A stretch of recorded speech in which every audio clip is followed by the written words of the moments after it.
नमस्कार, बहुत बहुत स्वागत है आप सभी का केलांचल टाइम्स पर और मैं हूं आपके साथ सपना ठाकुर। लोकसभा चुनाव 2024 को लेकर बड़ी खबर सामने आई। बीजेपी मार्च के पहले हफ्ते में प्रत्याशियों की पहली सूची जारी कर सकती है। इसमें 100 उम्मीदवारों के नाम शामिल होने की उम्मीद है और पहली सूची में ज्यादातर वो सीटें होंगी जिनमें भाजपा 2014 और 2019 लोकसभा चुनाव में हार गई थी।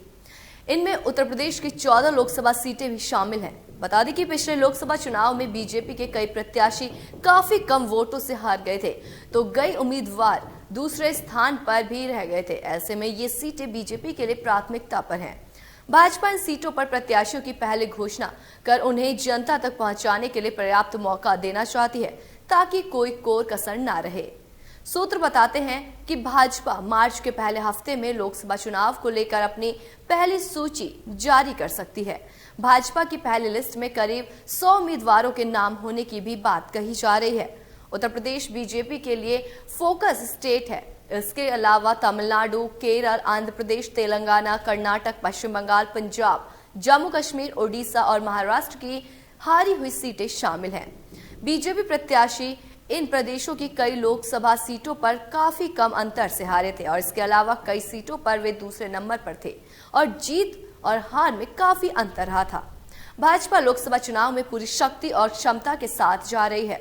बीजेपी के साथ बीजेपी के चुनाव रणनीतिकारों का फोकस देश भर की उन 160 लोकसभा की सीटों पर है जहां बीजेपी चुनाव हार गई थी या पार्टी दूसरे नंबर पर ही रही थी या फिर जीता मार्जिन काफी कम था। इन सीटों पर भाजपा प्रत्याशियों के प्रतिद्वंदी उम्मीदवारों को कड़ी टक्कर दी थी।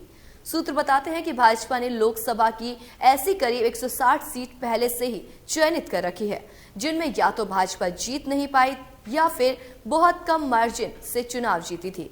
इसलिए भाजपा ने करीब एक साल पहले ही क्लस्टर प्रभारी तैनात कर उन सीटों पर काम कर रही है। मध्य प्रदेश की राजधानी भोपाल और बीजेपी प्रदेश कार्यालय में लोकसभा चुनाव को लेकर अहम बैठक हुई है।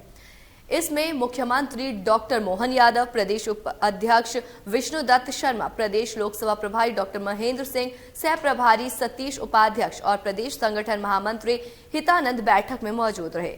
बताया जा रहा है कि प्रदेश में लोकसभा चुनाव को लेकर बीजेपी की मेगा प्लानिंग चल रही है। अगले हफ्ते प्रदेश में दिग्गज नेताओं का जमावड़ा लगने वाला है। विधानसभा की सफल चुनावी रणनीति के आधार पर ही लोकसभा चुनाव में भी बीजेपी आगे बढ़ेगी।